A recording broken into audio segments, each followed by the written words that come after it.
السلام علیکم ورحمۃ اللہ وبرکاتہ۔ 12 سال پہلے میری بہن کے بھاگنے کا الزام محلے کے ایک لڑکے پر لگا۔ اس کے بعد میری بہن اور اس لڑکے کا کوئی سراغ نہ ملا۔ وہ کہاں گئے؟ میرے خاندان نے اسے ہی مجرم سمجھا اور ہم نے اپنی زندگی کے کئی سال اسے کوستے ہوئے گزار دیے۔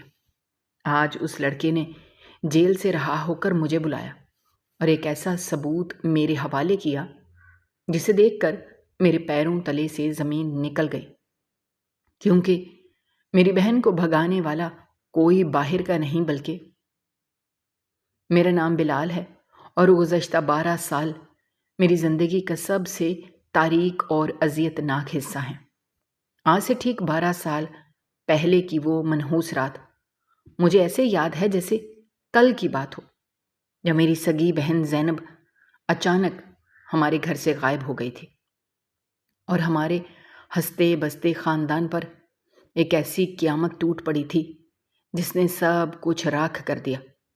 رات کا پچھلا پہر تھا جب میری ماں تہجد کی نماز کے لیے اٹھی اور انہوں نے دیکھا کہ زینب اپنے بستر پر موجود نہیں ہے اور اس کے کمرے کا دروازہ ہلکا سا کھلا ہوا ہے۔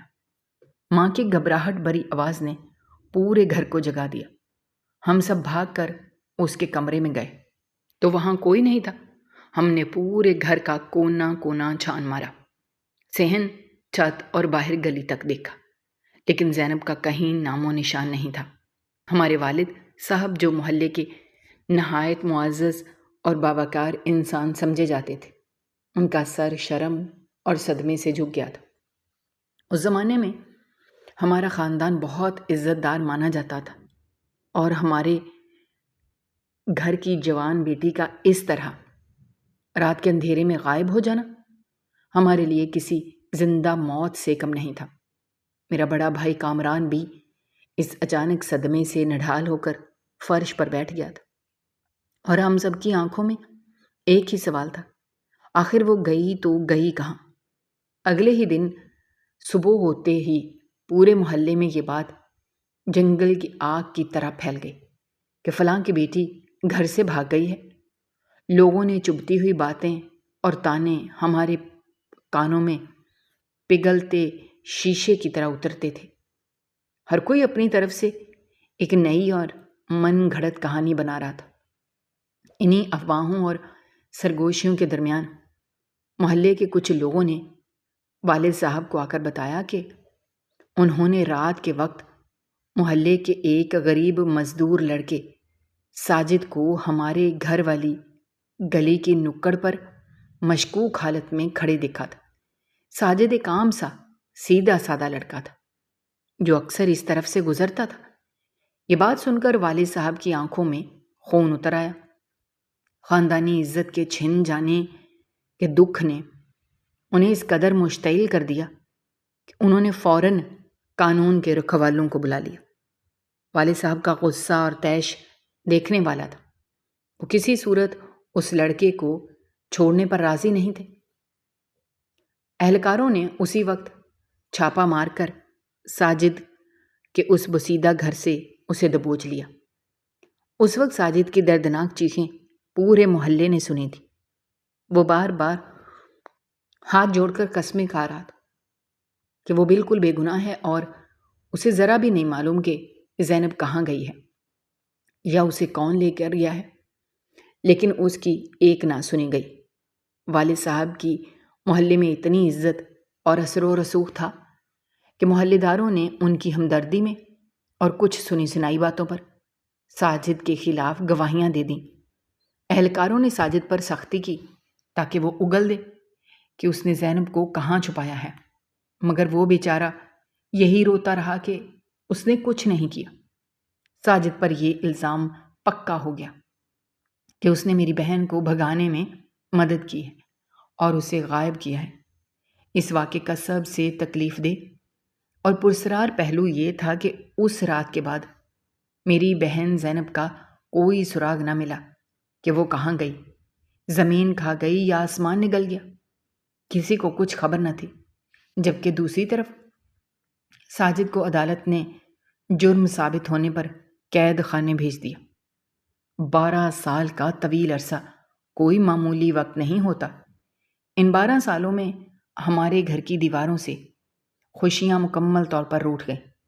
والد صاحب بیٹی کی اس دکھ اور محلے والوں کی باتوں کو برداشت نہ کر سکے اور دل کا دورہ پڑنے سے اس دنیا سے رخصت ہو گئے۔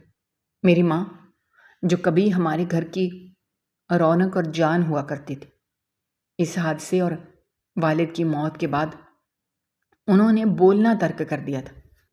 وہ سارا دن گھر کے ایک تاریک کمرے میں مصلے پر بیٹھی رہتی اور اپنے سامنے دیوار کو خالی نظروں سے تکتی رہتی۔ ان کی آنکھوں سے آنسو اس طرح بہتے جیسے کوئی چشمہ ابل رہا ہو۔ میں جب بھی ان کے پاس جاتا اور ان کے قدموں میں سر رکھ کر بیٹھ جاتا تو وہ میرے ماتھے پر ہاتھ رکھ کر خاموشی سے روتی رہتی۔ پھر کچھ ہی عرصے بعد میری ماں کا سایہ بھی میرے سر سے اٹھ گیا۔ ان کی موت میری زندگی کا دوسرا بڑا صدمہ تھی جس نے میری کمر توڑ کر رکھ دی۔ اب میں اس بھری دنیا میں بالکل اکیلا رہ گیا تھا۔ میرا بڑا بھائی کامران اس واقعے اور والدین کی موت کے بعد اتنا خاموش اور گمسم ہو گیا تھا کہ اس نے گھر کے معاملات سے خود کو بالکل الگ کر لیا اور اپنے خاندان اور کاروبار میں اس قدر غرق ہو گیا کہ ہمارے درمیان بھی ایک فاصلہ سا پیدا ہو گیا۔ ہمارے گھر میں گہری اور کاٹنے والی خاموشی چھا گئی تھی۔ میں تنہا رہ گیا تھا اور میرے دماغ میں بس ایک ہی نقشہ اور ایک ہی جنون سوار تھا، اور وہ ساجد سے بدلہ لینا تھا۔ مجھے اچھی طرح یاد ہے کہ جس دن ساجد کو عدالت سے سزا سنائی گئی تھی، اس سے اگلے دن ساجد کی بوڑھی اور ضعیف ماں ہمارے گھر کی چوکھٹ پر روتی پیٹتی آئی تھی۔ اس کے جسم پر پرانے اور پھٹے ہوئے کپڑے تھے۔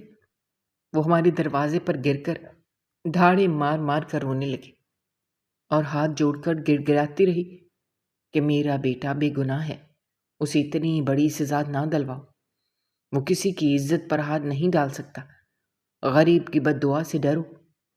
لیکن اس وقت ہمارے گھر کا ہر فرد اپنے دکھ میں اتنا اندھا ہو چکا تھا کہ کسی نے اس کی ایک نہ سنی۔ محلے کی عورتوں نے اسے دھکے دے کر وہاں سے ہٹا دیا۔ میں وہاں ایک طرف کھڑا چپ چاپ یہ سب تماشا دیکھتا رہا۔ میرے اندر اس بوڑھی عورت کے لیے تھوڑی سی ترس کی لہر ضرور اٹھی تھی، مگر زینب کے کھو جانے کا دکھ اور خاندانی عزت کے برباد ہونے کا غصہ اتنا شدید تھا کہ میں نے اپنے تمام نرم جذبات کو سختی سے دبا لیا۔ مجھے اس وقت یہی لگتا تھا کہ اس عورت کا بیٹا واقعی مجرم ہے اور اسے یہی سزا ملنی چاہیے۔ کچھ مہینوں بعد ہمیں یہ افسوسناک خبر ملی کہ ساجد کی ماں بھی اپنے اکلوتے بیٹے کے غم اور جدائی میں تڑپ تڑپ کر اس دنیا سے چلی گئی ہے۔ اس خبر نے مجھے کئی راتوں کی نیند سے محروم کر دیا۔ ایک ہی سال کے اندر 2 ہنستے کھیلتے گھر مکمل طور پر تباہ و برباد ہو چکے تھے۔ جب ساجد کو منصف کے سامنے کٹہرے میں پیش کیا گیا تو میں وہاں موجود تھا۔ اس کے کپڑے پھٹے ہوئے تھے، اس کے چہرے پر بے پناہ خوف اور وحشت تھی۔ وہ بار بار ہاتھ جوڑ کر اور رو کر کہہ رہا تھا اس نے کسی کو نہیں بھگایا، وہ تو اس رات اپنے گھر پر گہری نیند سو رہا تھا۔ ساجد کی دردناک چیخیں عدالت کی اونچی دیواروں سے ٹکرا کر واپس آ رہی تھی۔ جب اسے سزا سنائی گئی تو اس نے میری طرف دیکھ کر روتے ہوئے پکارا تھا کہ بلال بھائی، میں بے گناہ ہوں، خدا کے لیے میرا یقین کریں، میں نے آپ کی بہن کو نہیں دیکھا۔ لیکن میں نے شدید غصے اور نفرت میں اپنا رخ موڑ لیا تھا۔ مجھے لگتا تھا کہ وہ جھوٹ بول رہا ہے۔ محلے کی عورتوں نے میری ماں کو تانے دینا شروع کر دیے تھے۔ لوگ کہتے تھے کہ ماں نے بیٹی کی تربیت ٹھیک نہیں کی۔ میں اکثر تنہائی میں زینب کے خالی اور اداس کمرے میں جا کر گھنٹوں بیٹھا روتا رہتا تھا اور اس کی چھوڑی ہوئی چیزوں کو رو رو کر دیکھتا رہتا تھا۔ اس کی پرانی کتابیں، اس کے کپڑے اور اس کی باقی تمام نشانیاں مجھے خون کے آنسو رلاتی تھی۔ میں خود سے باتیں کرتا اور خلاؤں میں گھورتے ہوئے پوچھتا کہ آخر اس منحوس رات ایسا کیا ہوا تھا؟ اگر ساجد سچ میں وہاں موجود تھا تو وہ اکیلے ایسا کیسے کر سکتا تھا؟ اس کی اتنی ہمت کیسے ہوئی کہ وہ ہمارے گھر کے اندر دیوار پھاند کر آ جائے اور اتنی آسانی سے زینب کو اپنے ساتھ لے جائے، اور گھر میں کسی ایک فرد کو بھی اس بات کی ذرا سی خبر تک نہ ہو؟ یہ سوال میرے دماغ میں ہتھوڑے کی طرح بجتے تھے۔ وقت کے گزرنے کے ساتھ ساتھ میرا غصہ اور انتقام کی آگ کم ہونے کے بجائے مزید بھڑکتی گئی۔ ساجد کا نام سن کر ہی میری آنکھوں میں خون اتر آتا تھا اور میرے ہاتھ غصے سے کانپنے لگتے تھے۔ اور پھر وہ وقت بھی آ گیا جب آہستہ آہستہ محلے والوں کے ذہن سے یہ پرانا قصہ معدوم ہونے لگا۔ لوگ اپنی اپنی زندگیوں میں مصروف ہو کر بھول گئے کہ 12 سال پہلے اس گلی میں کیا لرزہ خیز واقعہ پیش آیا تھا۔ محلے میں نئے لوگ آباد ہو گئے۔ پرانے لوگ یا تو دنیا سے چلے گئے یا کہیں اور جا بسے۔ صرف ہم تھے جو اس دردناک کہانی کو آج بھی اپنے سینوں سے لگائے بیٹھے تھے۔ میری عمر اب کافی ہو چکی تھی۔ میں وہ جذباتی اور نپختہ نوجوان نہیں رہا تھا جو 12 سال پہلے جوش اور جذبے سے بھرا ہوا تھا۔ اب میری آنکھوں میں زندگی کی تھکن اور دل میں پتھر جیسی سختی اور بے حسی آ چکی تھی۔ زندگی کے تلخ تجربات نے مجھے اور بھی مضبوط اور بے رحم انسان بنا دیا۔ آج صبح جب سردیوں کے دھندلکے میں نے اپنی آنکھ کھولی تو مجھے بالکل بھی اس بات کا اندازہ نہیں تھا کہ میرا 12 سال پرانا اور رستا ہوا زخم آج پھر سے تازہ ہو جائے گا۔ محلے کی وہ روزمرہ کی گنگناتی فضا ایک بار پھر عجیب سی پرسرار خاموشی اور سرگوشیوں میں تبدیل ہو چکی تھی۔ لوگ گلیوں کے کونوں پر کھڑے ہو کر دبے دبے لفظوں میں آپس میں باتیں کر رہے تھے کہ آج قید خانے سے وہ بدقسمت لڑکا رہا ہو رہا ہے جس پر اس زمانے میں سب سے بڑا اور سنگین الزام لگا تھا۔ رہائی کی اس اچانک خبر نے میرے اندر سوئے ہوئے انتقام کے آتش فشاں کو پوری شدت کے ساتھ دوبارہ جگا دیا۔ میں نے دانت پیستے ہوئے اپنے آپ سے پختہ ارادہ کیا کہ آج میں اس پرانی بات کا فیصلہ ہمیشہ کے لیے اپنے ہاتھوں سے کر دوں گا۔ میں نے الماری کے سب سے نچلے خانے سے اپنا پرانا اور تیز دھار خنجر نکالا اور اسے اپنے پاس چھپا لیا۔ میرا ارادہ بالکل مضبوط اور اٹل تھا کہ آج اس ادھوری کہانی کا خونی انجام ہو کر رہے گا۔ میں اسی سوچ اور کشمکش میں گم تھا کہ وہ لڑکا رہائی کے بعد مجھے کہاں ملے گا، میں اسے کیسے ڈھونڈوں گا۔ مجھے لگ رہا تھا کہ شاید وہ اپنی جان بچانے کے لیے ہمیشہ کے لیے یہ شہر چھوڑ کر کہیں دور چلا گیا ہو یا کہیں ایسی نامعلوم جگہ چھپ گیا ہو جہاں میں اس تک کبھی نہ پہنچ سکوں۔ لیکن میرے یہ سب خیالات اور اندازے اس وقت مکمل طور پر غلط ثابت ہو گئے جب دوپہر کے وقت مجھے حیران کن طور پر یہ معلوم ہوا کہ اس نے خود ہی مجھ سے رابطہ کرنے کا فیصلہ کیا ہے۔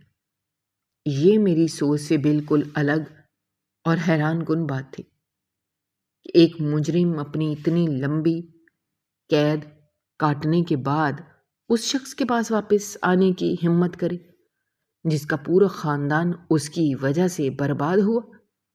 اس نے رہا ہوتے ہی کسی اور کے بجائے سیدھا مجھے تلاش کیا۔ اچانک میرے دروازے پر ایک زوردار دستک ہوئی اور ایک اجنبی لڑکے نے مجھے آ کر ایک زبانی پیغام دیا کہ ساجد نام کا لڑکا آج ہی کیسے آزاد ہوا ہے اور وہ مجھ سے اکیلے میں ملنا چاہتا ہے۔ 12 سال پہلے بہن کے بھاگنے کا الزام محلے کے ایک لڑکے پر لگا، اس کے بعد میری بہن کا کوئی سراغ نہ ملا کہ وہ کہاں گئی۔ آج اس لڑکے نے قید خانے سے رہا ہو کر مجھ سے ملنے کے لیے بلایا ہے۔ پیغام ملنے کے بعد میرے دماغ میں ایک عجیب سی کھلبلی مچ گئی تھی۔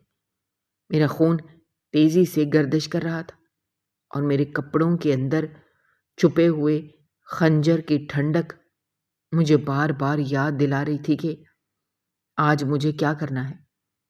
میں نے اپنے چہرے پر ایک موٹی سی چادر لپیٹی تاکہ راستے میں محلے کا کوئی شخص مجھے پہچان نہ سکے، اور میں گھر سے باہر نکل آیا۔ شہر کے کنارے پر ویران جگہ جہاں ساجد نے مجھے ملنے کے لیے بلایا تھا، وہاں عام طور پر کوئی آتا جاتا نہیں تھا۔ وہ پرانی ٹوٹی ہوئی کھنڈر نما عمارتوں اور سوکھے ہوئے درختوں کا ایک علاقہ تھا جہاں دن کے وقت بھی ایک عجیب سی وحشت اور خاموشی کا راج رہتا تھا۔ میرا ہر قدم مجھے اس لمحے کے قریب لے جا رہا تھا جس کا میں نے پچھلے 12 سال سے بے صبری سے انتظار کیا تھا۔ میرے اندر غصے، نفرت اور انتقام کا ایک ایسا طوفان ابل رہا تھا جس نے میری سوچنے سمجھنے کی صلاحیت کو بالکل ختم کر دیا تھا۔ لیکن اس سب کے ساتھ ہی میرے دل میں ایک انجانی سی بے چینی اور کسک بھی تھی۔ کچے راستے کی اڑتی ہوئی دھول اور مٹی میں میرے قدموں سے اڑ کر میری آنکھوں اور چہرے پر پڑ رہی تھی، مگر مجھے اس وقت کسی چیز کی کوئی پرواہ نہیں تھی۔ میرا دماغ صرف اور صرف ساجد کے چہرے اور اس کے ان الفاظ پر اٹکا ہوا تھا جو اس نے پیغام لانے والے لڑکے کے ذریعے مجھ تک پہنچائے تھے۔ میں راستے بھر یہی سوچ رہا تھا کہ وہ مجھے دیکھ کر کیا کہے گا۔ کیا وہ مجھ سے اپنے کیے پر رحم کی بھیک مانگے گا یا پھر کوئی نئی اور جھوٹی کہانی سنا کر مجھے بیوقوف بنانے کی کوشش کرے گا؟ میں نے اپنے آپ سے پختہ وعدہ کیا تھا کہ میں آج اس کی کسی بات پر ذرا سا بھی یقین نہیں کروں گا۔ میرے سینے میں اس کی بوڑھی ماں کی تڑپتی ہوئی آہیں اور میری کھوئی ہوئی بہن زینب کی یادیں ایک ساتھ گونج رہی تھیں۔ میں جیسے جیسے اس سنسان اور ویران جگہ کے قریب پہنچ رہا تھا، میرے دل کی دھڑکن بے قابو ہوتی جا رہی تھی۔ جب میں اس کھنڈر نما علاقے میں داخل ہوا تو سورج ڈھلنے کے بالکل قریب تھا اور آسمان پر زرد اور سرخ رنگوں کی ایک عجیب سی اداسی پھیلی ہوئی تھی۔ پرانے اور گرے ہوئے مکانوں کے بیچوں بیچ چلتے ہوئے میرے قدموں کی چاپ اس ویرانے میں بہت گونج رہی تھی۔ میں نے دور سے دیکھا کہ ایک شخص پرانی اور خستہ حال ٹوٹی ہوئی دیوار کے سائے میں مٹی پر خاموشی سے بیٹھا ہے۔ اس کا سر گھٹنوں کے درمیان جھکا ہوا تھا اور اس کا کمزور وجود سے ایک ایسی بے بسی اور لاچارگی جھلک رہی تھی جو عام الفاظ میں کسی صورت بیان نہیں کی جا سکتی۔ میں نے اپنی چادر کو تھوڑا سا درست کیا، خنجر والے ہاتھ کو مضبوطی سے پکڑا اور اپنے دانت پیستے ہوئے آہستہ آہستہ اس کی طرف بڑھنے لگا۔ میرے بھاری قدموں کی آہٹ سن کر اس شخص نے اپنا سر اٹھایا اور میری طرف دیکھا۔ اس لمحے میری آنکھوں نے جو منظر دیکھا اس نے میرے بڑھتے ہوئے قدموں کو زمین میں گاڑ دیا اور میں خود بخود رک گیا۔ یہ وہ ساجد بالکل نہیں تھا جسے میں نے 12 سال پہلے عدالت کے کٹہرے میں روتے اور گڑ گڑاتے ہوئے دیکھا تھا۔ یہ تو ایک ایسا ٹوٹا ہوا اور برباد انسان تھا جس کی ہستی کھیلتی جوانی قید خانے کی تاریک اور نمالود کوٹھڑیوں نے پوری طرح نگل لی تھی۔ اس کے بال بری طرح الجھے ہوئے تھے، ان میں وقت سے پہلے سفیدی آ چکی تھی۔ اس کا چہرہ ہڈیوں کا ایک ایسا ڈھانچہ بن چکا تھا جس پر گوشت نام کی کوئی چیز نہیں تھی، اور اس کی آنکھیں اندر دھنسی ہوئی آنکھوں میں اتنی گہری اور خوفناک ویرانی تھی جیسے اس نے زندگی سے اپنی ہر قسم کی امید مکمل طور پر کھو دی ہو۔ اس کے چوڑے ماتھے پر دکھوں اور مصیبتوں کی گہری جھریاں نمایاں تھیں، اور اس کے کپڑے بے حد میلے اور پرانے تھے۔ اسے اس دردناک اور قابل رحم حالت میں دیکھ کر ایک لمحے کے لیے میرے اندر کا ابلتا ہوا غصہ کسی گہری سوچ اور کشمکش میں گم ہو گیا۔ میں اسے آج جان سے مارنے کا پختہ ارادے سے آیا تھا، لیکن اس کی یہ موت جیسی حالت دیکھ کر میرے ہاتھ کپ کپانے لگے۔ وہ اپنی جگہ سے 1 انچ بھی نہیں ہلا۔ اس نے نہ تو مجھے دیکھ کر اپنے چہرے پر کوئی خوف ظاہر کیا، نہ ہی مجھ سے ڈر کر بھاگنے کی ذرا سی بھی کوشش کی۔ وہ بس پتھرائی ہوئی نظروں سے خاموشی کے ساتھ مجھے دیکھتا رہا، جسے اسے میرے آنے کا اور میرے خونی ارادوں کا پہلے سے ہی بہت اچھی طرح علم ہو۔ اس کی یہ پرسرار خاموشی مجھے اندر ہی اندر بری طرح کاٹ رہی تھی۔ میں چلتا ہوا بالکل اس کے سامنے جا کر کھڑا ہو گیا، اور میری آنکھوں سے مسلسل غصے اور نفرت کے شعلے نکل رہے تھے۔ میں نے اپنے دل میں سوچا کہ میں اس کے پاس جاتے ہی سب سے پہلے اس کا گریبان پکڑ لوں گا اور اسے زمین پر گرا کر اس سے پوچھوں گا کہ اس نے میری بہن کی زندگی کے ساتھ کیا کھیل کھیلا ہے۔ لیکن اس کی بے جان اور مردہ آنکھوں نے مجھے ایسا کچھ بھی کرنے سے سختی سے روک دیا۔ ہم دونوں کے درمیان کئی طویل لمحوں تک ایک بہت بھاری اور اذیتناک خاموشی چھائی رہی، جس میں صرف تیز چلتی ہوئی ہوا کی سنسناہٹ سنائی دے رہی تھی۔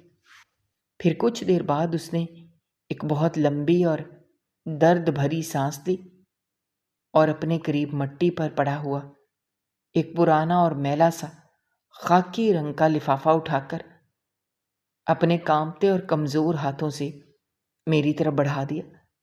اس کا یہ خاموش عمل میرے لیے بالکل غیر متوقع اور حیران کن تھا۔ مجھے بالکل بھی سمجھ نہیں آ رہا تھا کہ اس بوسیدہ اور مٹی سے بھرے لفافے میں ایسا کیا ہو سکتا ہے۔ میں نے اسے اپنے ہاتھ میں پکڑنے میں بہت زیادہ ہچکچاہٹ محسوس کی، لیکن اس کی تھکی ہوئی نظروں میں ایک ایسی عجیب سی سچائی اور التجا تھی جس نے مجھے اندر سے مجبور کر دیا کہ میں آگے بڑھ کر وہ خاکی لفافہ اس کے ہاتھ سے لے لوں۔ جب میں نے وہ لفافہ سختی سے پکڑا تو ساجد نے 12 سال کے بعد پہلی بار میرے سامنے اپنی خاموشی توڑی۔ اس کی آواز اتنی زیادہ مدھم، پھٹی ہوئی اور بھاری تھی جیسے کوئی انسان کسی بہت گہرے اور اندھے کنویں کے اندر سے بول رہا ہو۔ اس نے انتہائی ادب سے میرا نام لے کر مجھے مخاطب کیا اور کہا کہ بلال بھائی، میں بہت اچھی طرح جانتا ہوں آپ آج مجھے یہاں جان سے مارنے کے لیے آئے ہیں، اور آپ کا یہ غصہ اور فیصلہ بالکل برحق بنتا ہے، کیونکہ آپ نے ایک ہی جھٹکے میں اپنے گھر کی عزت، اپنی بہن اور اپنے بوڑھے والدین کو کھویا ہے۔ آپ کی نظر میں ایک وحشی اور ظالم درندہ ہوں جس نے آپ کا بسا بسایا گھر برباد کر کے رکھ دیا۔ اس نے مزید کہا کہ پچھلے 12 سال تک میں نے قید خانے کی اس اندھیری کوٹھڑی میں ہر روز، ہر گھنٹے اور ہر لمحے صرف اور صرف اس دن کا انتظار کیا ہے کہ میں ایک بار آزاد ہو کر آپ کے سامنے کھڑا ہو سکوں اور آپ کی آنکھوں میں آنکھیں ڈال کر آپ کو ساری سچائی بتا سکوں۔ یہ کہتے ہوئے اس کی دھنسی ہوئی آنکھوں سے ایک گرم آنسو ٹوٹ کر اس کے سوکھے ہوئے رخسار پر گرا۔ اس نے اپنا سر نفی میں ہلاتے ہوئے کہا کہ مجھے اب موت سے ذرا بھی ڈر نہیں لگتا، کیونکہ قید خانے کی اس خوفناک تنہائی نے مجھے ہر روز اتنی بار مارا ہے کہ اب موت میرے لیے ایک سکون بن چکی ہے، جہاں میں اپنی بوڑھی اور بیمار ماں کے آخری وقت میں اس کے پاس بھی نہیں تھا اور اسے آخری بار دیکھ بھی نہ سکا۔ اس نے بھرائی ہوئی آواز میں مجھے بتایا کہ جب اس کی ماں اس دنیا سے رخصت ہوئی تھی تو قید خانے کے لوگوں نے اسے خبر تک نہیں دی تھی، اور وہ کئی مہینوں تک راتوں کو اس جھوٹی امید پر جاگتا رہتا تھا کہ شاید اس کی ماں اس سے ملنے کے لیے ضرور آئے گی۔ اس نے اپنے دونوں ہاتھ باندھ کر کہا کہ اس نے آج مجھ سے کوئی معافی نہیں مانگنی، نہ ہی وہ مجھ سے اپنے لیے رحم کی کوئی بھیک مانگنے آیا ہے۔ اس کا لہجہ بالکل سپاٹ اور دنیاوی جذبات سے خالی ہو چکا تھا۔ اس نے بس اتنا کہا کہ وہ آج یہاں اپنی بچی کھچی جان بچانے کے لیے نہیں، بلکہ وہ ایک ایسی قیمتی امانت آپ کے حوالے کرنے آیا ہے جو اسے آج ہی ملی ہے۔ اس نے میری آنکھوں میں دیکھتے ہوئے کہا کہ بلال بھائی، یہ خاکی لفافہ جو میں نے آپ کو دیا ہے، اس میں میری بے گناہی اور آپ کی بہن کے غائب ہونے کے وہ سارے پختہ ثبوت موجود ہیں جو مجھے آج صبح قید خانے سے باہر قدم رکھتے ہی میرے ایک پرانے اور مخلص دوست نے لا کر دیے ہیں۔ ساجد نے بتایا کہ اس کا وہ دوست محلے کا واحد انسان تھا جسے اس رات کی ساری حقیقت کا علم تھا، اور وہ یہ بات بہت اچھی طرح جانتا تھا کہ میں بالکل بے گناہ ہوں اور مجھے ایک سوچی سمجھی سازش کے تحت اس جھوٹے مقدمے میں پھنسایا گیا ہے۔ لیکن وہ دوست ان طاقتور لوگوں کے خوف اور اپنی جان بچانے کی خاطر یہ ثبوت لے کر شہر سے بہت دور روپوش ہو گیا تھا اور 12 سال تک چھپا رہا، مگر اس کا ضمیر اسے مسلسل ملامت کرتا رہا۔ اس لیے آج جب اسے میری رہائی کی خبر ملی تو وہ مجھ سے ملنے سیدھا قید خانے کے دروازے پر آیا، اور روتے ہوئے اس نے مجھ سے میری برباد ہونے والی زندگی کی معافی مانگی اور یہ لفافہ میرے ہاتھ میں تھما دیا۔ ساجد نے مجھے وہ مٹی سے بھرا خاکی لفافہ دیتے ہوئے مزید کہا کہ اس کے دوست نے اسے بتایا تھا کہ اس لفافے میں ان تمام پوشیدہ اور دفن شدہ حقیقتوں کا وہ واضح ثبوت ہے جو یہ ثابت کرتا ہے کہ اس سیاہ اور خوفناک رات اصل میں کیا ہوا تھا۔ اس نے کہا کہ جب تم اسے تسلی سے کھول کر دیکھو گے تو تمہیں تمہارے ان تمام سلگتے ہوئے سوالوں کے سچے جواب مل جائیں گے جو 12 سال سے تمہاری روح کو نوچ رہے ہیں، اور تمہیں پوری طرح سے پتہ چل جائے گا کہ تمہاری بہن زینب کو کون لے کر گیا تھا۔ اس کی ان درد بھری اور حیران کن باتوں نے میرے دماغ کے اندر سوچوں کا ایک لامتناہی اور شدید طوفان کھڑا کر دیا تھا۔ میرا وہ ہاتھ جس میں نے خنجر مضبوطی سے پکڑا ہوا تھا اب مکمل طور پر ڈھیلا اور بے جان پڑ چکا تھا۔ میں اس کی گہری اور اداس آنکھوں میں کوئی جھوٹ اور فریب تلاش کرنے کی کوشش کر رہا تھا، لیکن وہاں مجھے صرف اور صرف ایک لا انتہا درد اور عمر بھر کا دکھ نظر آیا، جس نے میری روح تک کو ہلا کر اور جھنجھوڑ کر رکھ دیا تھا۔ اس نے میرے سامنے زمین پر بیٹھ کر انتہائی خاموشی اور دکھ کے ساتھ وہ پرانا اور زنگ آلود خاکی لفافہ میرے حوالے کر دیا تھا، اور اس کے لبوں سے ادا ہونے والے آخری الفاظ صرف اتنے تھے کہ اس نے اپنی پوری زندگی اور اپنی ہنستی کھیلتی خوبصورت جوانی ان تاریک اور اندھیری دیواروں کے پیچھے محض اس گناہ کی سخت ترین سزا میں کاٹ دی جو اس نے کبھی کیا ہی نہ تھا۔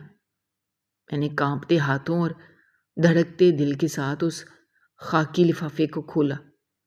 اس کے اندر سے کچھ بوسیدہ کاغذات پر بھاری رقوم کے لین دین اور رات کے اندھیرے میں شہر سے دور فرار ہونے کے مکمل انتظامات کی تفصیلات درج تھیں۔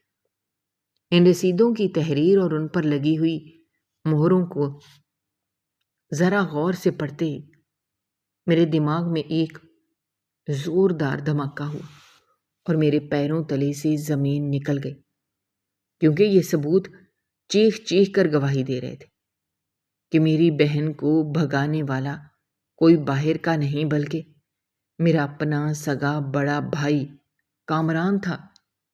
ان بوسیدہ اور مٹی میں لتھڑے ہوئے کاغذات پر موجود دستخط کسی اجنبی کے نہیں بلکہ اسی کے ہاتھ کے تھے جس نے مجھے بچپن میں انگلی پکڑ کر چلنا سکھایا تھا۔ وہ مہریں اسی کارخانے اور ان کاروباری کھاتوں کی تھیں جن پر آج کامران اکیلا قابض بن کر بیٹھا تھا اور جن کی خاطر اس نے پورے خاندان کی خوشیوں کی بھیٹ چڑھا دی تھی۔ میرے دماغ کی رگیں پھٹنے کے قریب آ چکی تھی اور آنکھوں کے سامنے ایک گہرا سیاہ اندھیرا چھانے لگا تھا۔ میری ٹانگوں میں کھڑے رہنے کی سکت ختم ہو رہی تھی اور میرے ہاتھ اس قدر تیزی سے کانپ رہے تھے کہ وہ کاغذات ہوا میں لہرانے لگے تھے۔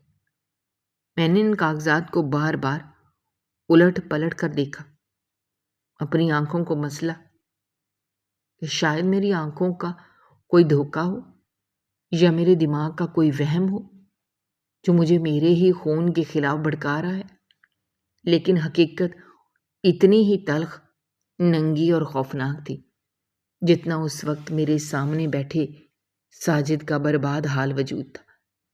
ان کاغذات میں ایک باقاعدہ اقرار نامہ بھی موجود تھا جس پر ان ظالموں اور اغوا کاروں کے نام اور ان کے انگوٹھوں کے نشانات ثبت تھے جنہیں کامران نے بھاری رقم دے کر اس منحوس رات خریدا تھا۔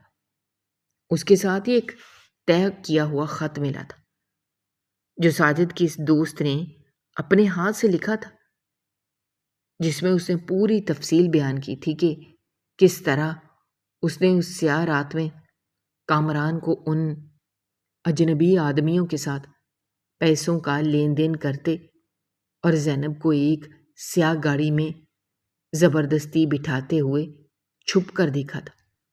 اس خط کے ایک ایک لفظ سے سچائی ٹپک رہی تھی۔ میرے ذہن میں بکھری ہوئی تمام کڑیاں خود بخود جڑتی چلی جا رہی تھیں۔ میرا دماغ ماضی کی ان تمام دریچوں کو کھول رہا تھا جن پر 12 سال سے گرد پڑی ہوئی تھی۔ مجھے اب ایک ایک بات پوری طرح سمجھ آ رہی تھی کہ کیوں کامران نے اس رات اتنا زیادہ شور مچا کر پورے محلے کو اکٹھا کیا تھا۔ اس کی وہ چیخ و پکار، اس کی وہ گھبراہٹ، سب ایک گھناؤنا ناٹک تھا تاکہ کسی کا دھیان اس کی طرف نہ جائے اور وہ ایک غریب اور بے سہارا لڑکے کو قربانی کا بکرا بنا کر اپنے ماتھے کا داغ دھو سکے۔ مجھے کامران کی وہ ساری باتیں اور ہمدردیاں یاد آنے لگیں جو وہ والد صاحب کی موت کے بعد مجھے دکھاوے کے طور پر کیا کرتا تھا۔ اس کی وہ سرد مہری اور بے حسی، جس پر مجھے ہمیشہ الجھن ہوتی تھی، آج ایک کھلی کتاب کی طرح میرے سامنے آ چکی تھی۔ وہ مجھے اکثر پاس بٹھا کر جو یہ تسلی دیتا تھا کہ پرانی باتوں کو بھول جاؤ اور جو ہو گیا سو ہو گیا، ہمیں آگے بڑھنا چاہیے، وہ اس کی کوئی ہمدردی یا بڑے بھائی کا پیار نہیں تھا، بلکہ وہ اس کا اندرونی خوف تھا۔ وہ چاہتا تھا کہ میں اس معاملے کو کریدنا بند کر دوں تاکہ اس کا کالا چہرہ کبھی بے نقاب نہ ہو سکے اور وہ سکون سے اس جائیداد پر عیش کر سکے۔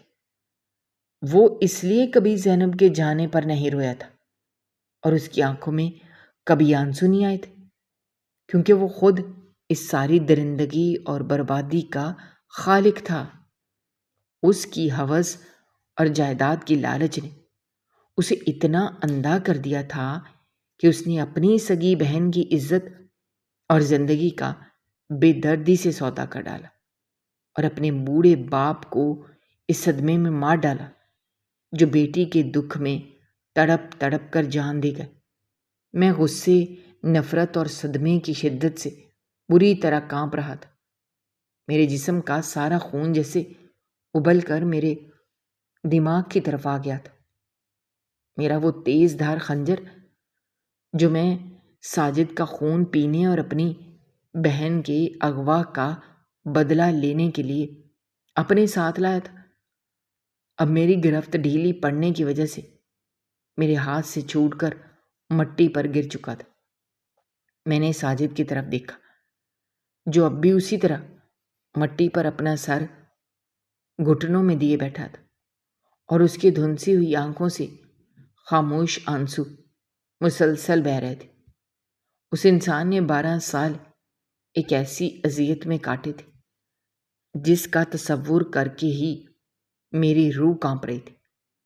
میں نے بے ساختہ آگے بڑھ کر اس کے دونوں کمزور اور ہڈیوں کا ڈھانچہ بن چکے ہاتھ اپنے مضبوط ہاتھوں میں لے لی اور میرے منہ سے ایک دلدوز اور دردناک چیخ نکل گئی جو اس ویرانے کی خاموشی کو چیرتی ہوئی دور تک گئی۔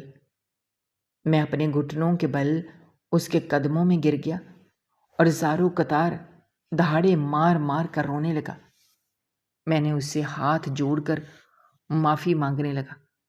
میرے آنسو ساجد کے پیروں کی مٹی کو بھگو رہے تھے۔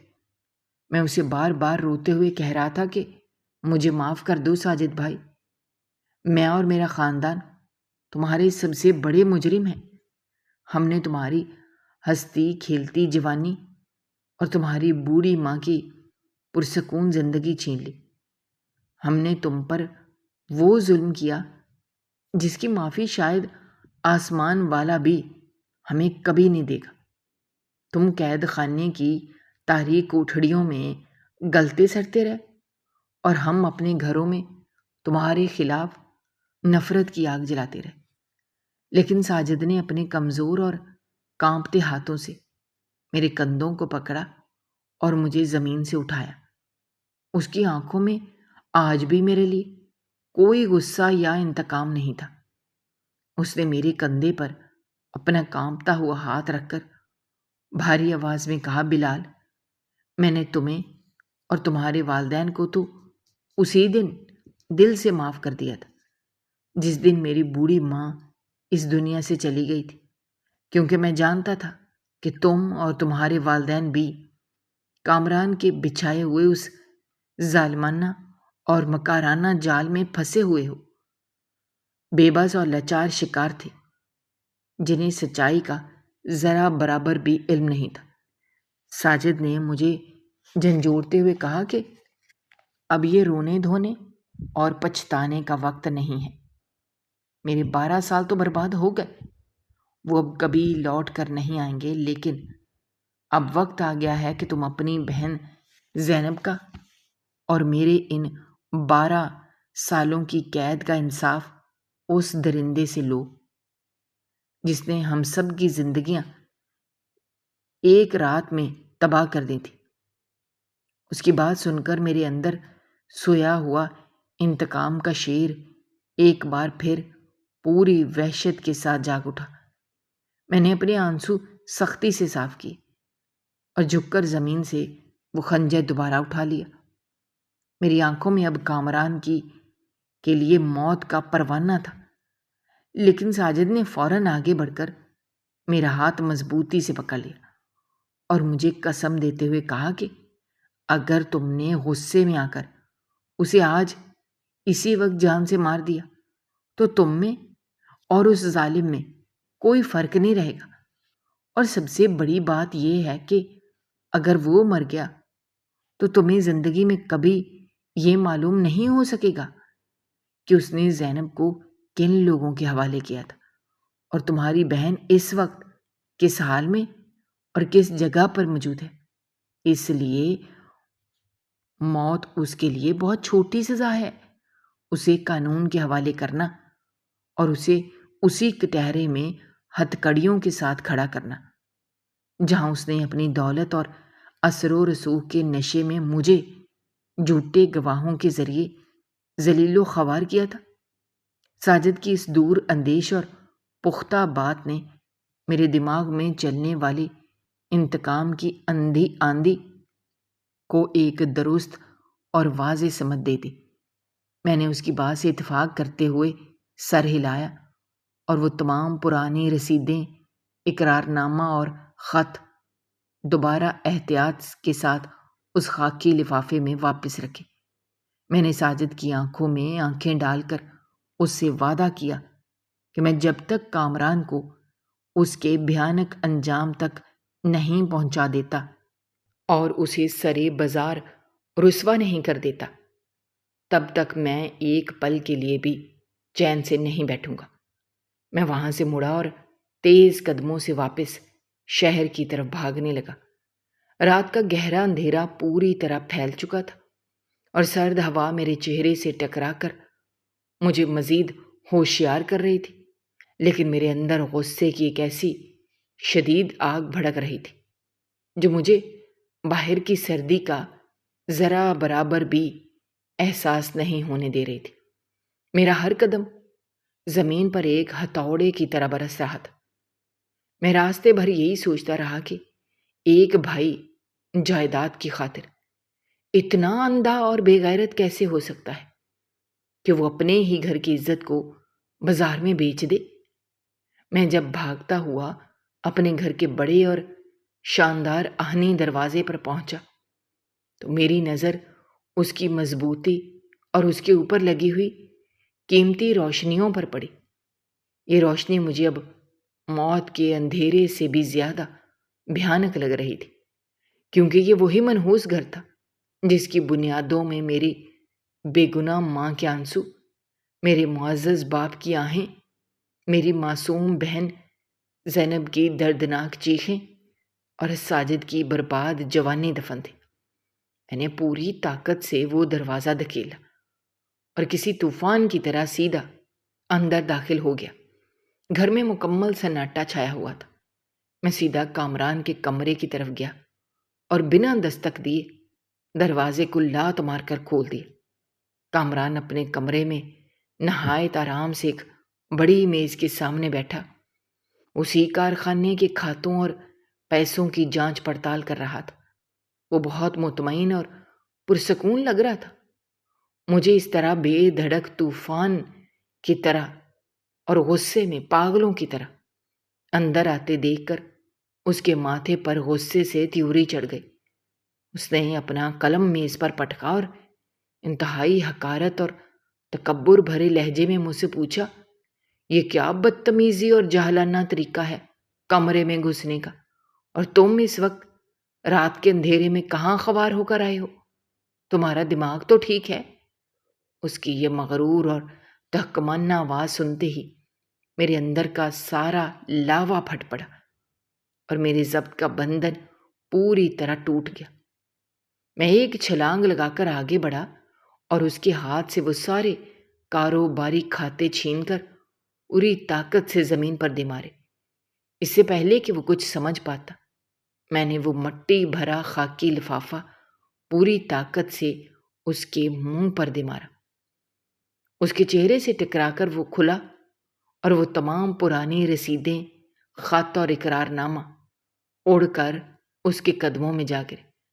وہ ایک لمحے کے لیے میری اس حرکت پر ہکا بکا رہ گیا اور گھبرا کر اپنی کرسی سے پیچھے ہٹ گیا۔ اس نے کانپتے ہاتھوں سے نیچے جھک کر ان کاغذات کو اٹھایا اور ان پر نظر دوڑائی۔ جوں اس کی نظر ان پرانی رسیدوں اور دستخطوں پر اور خط پر پڑتی گئی، اس کے چہرے کا رنگ کسی مردے کی طرح پیلا پڑنے لگا۔ اس کے ماتھے پر سردیوں کی رات میں پسینے کے قطرے چمکنے لگے اور اس کی آنکھوں میں ایک ایسا وحشتناک خوف ابھر آیا جو میں نے اس سے پہلے اس مغرور چہرے پر کبھی نہیں دیکھا تھا۔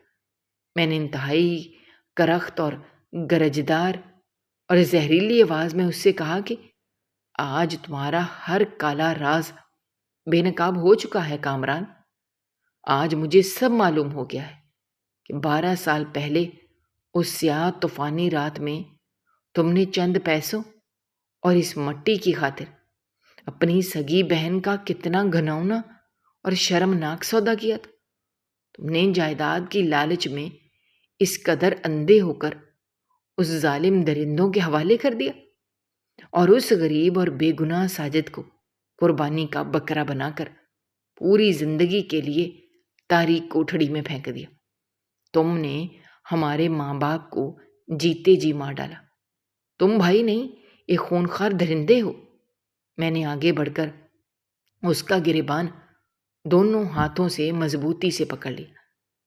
میں نے اس کی خوفزدہ آنکھوں میں آنکھیں ڈال کر کہا کہ آج تم مجھے بتاؤ گے کہ تم نے میری زینب کو کن لوگوں کے حوالے کیا تھا اور وہ اب کس حال میں ہے اور کہاں ہے۔ کامران نے ایک لمحے کے لیے خود کو سنبھالنے اور اپنی پرانی مکاری کو واپس لانے کی کوشش کی۔ اس نے مجھ سے اپنا گریبان چھڑواتے ہوئے زور سے چیخ کر کہا، تم پاگل ہو گئے ہو؟ کیا بکواس کر رہے ہو؟ یہ سب جھوٹ ہے۔ کسی نے میرے خلاف ایک بہت بڑی سازش کی ہے اور تم اس گنڈے ساجد کی جھوٹی باتوں اور ان جعلی کاغذات میں آ کر اپنے سگے بڑے بھائی پر شک کر رہے ہو۔ تمہیں شرم آنی چاہیے۔ اس نے تیزی سے وہ کاغذات پھاڑنے کی کوشش کی، لیکن میں نے اس کا دایاں ہاتھ اتنی سختی سے مروڑا کہ اس کے منہ سے درد کی ایک چیخ نکل گئی۔ میں نے اسے دھکا دے کر دیوار کے ساتھ لگایا اور اپنے کپڑوں میں چھپا ہوا وہ تیز دھار خنجر نکال کر اس کی گردن کی رگ پر رکھ دیا۔ خنجر کی ٹھنڈک اور تیزی محسوس کرتے ہی اس کا سارا جسم لکڑی کی طرح کڑ گیا۔ میں نے دانت پیستے ہوئے اس سے کہا کہ کامران، اگر آج تم نے مجھے ایک بھی لفظ جھوٹ بولا یا مجھ سے کچھ بھی چھپانے کی کوشش کی تو میں تمہاری یہیں جان لے لوں گا اور کسی کو خبر تک نہیں ہوگی کہ اس عالیشان گھر میں کیا ہوا ہے۔ میری آنکھوں میں موجود موت کا سایہ اور میرا وحشی پن دیکھ کر کامران کا سارا غرور، تکبر اور جھوٹی انا ریت کی دیوار کی طرح زمین بوس ہو گئی۔ وہ تھر تھر کانپنے لگا، اس کی ٹانگیں جواب دے گئی اور اس کے منہ سے الفاظ ٹوٹ ٹوٹ کر اور ہکلا کر نکلنے لگے۔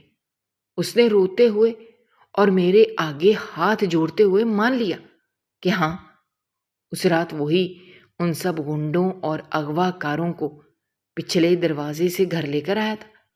اس نے کہا، بلال مجھے معاف کر دو، مجھ سے بہت بڑی غلطی ہو گئی۔ والد صاحب میری زندگی میں ہی ساری جائیداد، کارخانہ اور زمینیں ہم دونوں اور زینب کے نام برابر کرنا چاہتے تھے، اور میں کسی صورت یہ برداشت نہیں کر سکتا تھا کہ میری محنت سے کمائی ہوئی اور میرے حصے کی زمین اور کارخانے کا منافع کسی اور کے پاس چلا جائے اور زینب شادی کے بعد جائیداد کا حصہ مانگے۔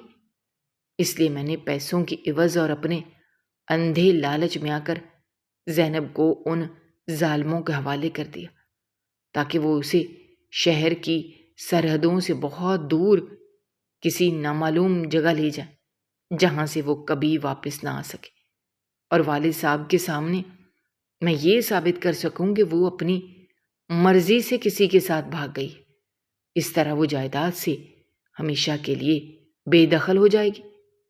اس نے روتے ہوئے مزید اعتراف کیا کہ والد صاحب نے جب رات کے وقت اتفاقاً ساجد کو گلی کی نکڑ پر کھڑے دیکھا، میں نے فوراً اس موقع کا فائدہ اٹھایا اور محلے والوں کو بھاری رشوت دے کر ساجد کے خلاف جھوٹی گواہیاں دلوائیں تاکہ سب کا دھیان بڑھ جائے اور میرا راستہ صاف ہو جائے۔ اس کی یہ ساری ہولناک سچائی اور درندگی سن کر میرا دل خون کے آنسو رونے لگا۔ مجھے اپنے ہی خون سے گھن آنے لگی۔ میرا دل چاہا میں خنجر اس کے سینے میں اتار دوں۔ میرا ہاتھ میں پکڑا ہوا خنجر اس کی گردن پر ہلکا سا چبھ گیا اور وہاں سے خون کی ایک باریک لکیر بہنے لگی، لیکن مجھے ساجد کے ساتھ کیا ہوا وعدہ یاد آ گیا۔ میں نے اسے ایک زوردار دھکا دے کر زمین پر گرا دیا اور فوراً قانون کے رکھوالوں کو طلب کر لیا۔ میں نے اسے بتایا کہ تمہاری موت اتنی آسان نہیں ہوگی۔ میں تمہیں ہر دن مرتے ہوئے دیکھوں گا۔ جب تک وہ لوگ پہنچے میں نے کامران کو باہر سے تالا لگا کر اسی کمرے میں بند کر دی۔ کچھ ہی دیر میں اہلکاروں کی گاڑیاں سائرن بجاتی ہوئی ہمارے دروازے پر پہنچ گئیں اور میں نے وہ تمام ثبوت، اقرار نامہ اور رسیدیں ان کے حوالے کر دیں۔ کامران کو جب ہتھکڑیاں لگائی جا رہی تھیں اور اسے گھر سے باہر نکالا جا رہا تھا، محلے کے بہت سے لوگ شور سن کر وہاں اکٹھے ہو چکے تھے۔ آج تاریخ اپنے آپ کو دہرا رہی تھی۔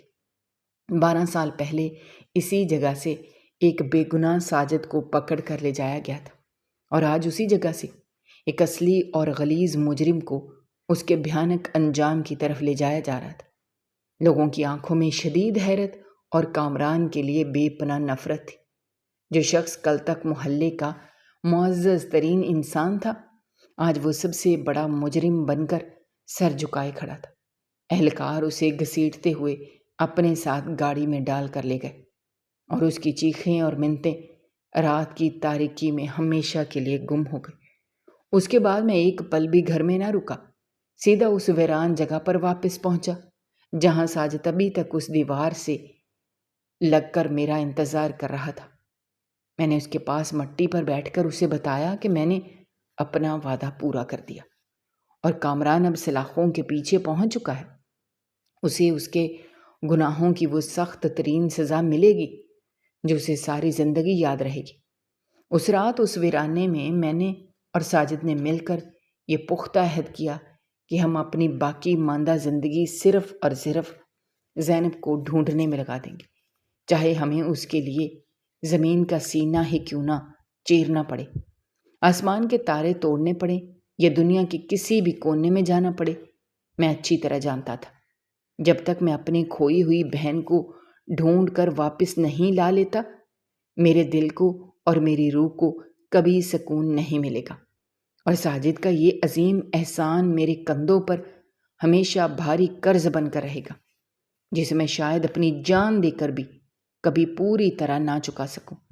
لیکن سچائی کی اس شاندار جیت نے ہمارے اندر ایک نئی امید اور جینے کی ایک نئی لگن پیدا کر دی تھی، جو ہمیں آنے والے ہر ناممکن کا ڈٹ کر مقابلہ کرنے کا حوصلہ دے رہی تھی، اور یہی ہماری زندگی کا نیا مقصد بن چکا تھا۔ دوستو، ہماری آج کی یہ کہانی آپ کو کیسی لگی؟ کامنٹ باکس میں اپنی رائے کا اظہار کرنا مت بھولیے گا، اور اگر آپ ہمارے چینل پر نئے ہیں تو چینل کو سبسکرائب کرنا بھی مت بھولیے گا۔ شکریہ۔ اللہ حافظ۔